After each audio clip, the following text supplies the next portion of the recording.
Hindi bababa sa 19 na sasakyan ang nasunog sa open parking ng NAIA Terminal 3 kaninang pasado 1:00 ng hapon. Yan ang ulat ni Joshua Garcia.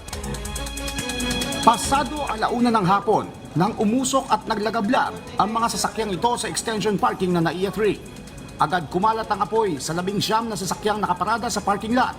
Kwento ni Adrian, isa sa may-ari ng nadamay na sasakyan. Nagulat na lang siya nang sabihan siya ng kanyang katrabaho na may sunog sa extension parking ng NAIA 3. Laking panghihinayang niya dahil ito ang kanyang unang sasakyang na ipundar. Tanging ilang mahahalagang dokumento na lang ang naisalba niya sa kanyang nasunog na sasakyan. So nakakainis din po kasi syempre wala naman may gusto mangyari. Ganun talaga eh. Binubugahan po kanina. Ito yung binubugahan nila eh. Wala na po eh. Hindi na talaga eh. Talagang dami pati yung makina. Ayon sa paunang investigasyon, 2 ang posibilidad na sanhi ng sunog.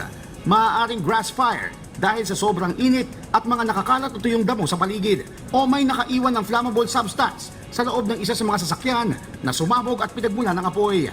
Agad rumisponde ang Bureau of Fire Protection na may report ang sunog kaninang 1:28 p.m.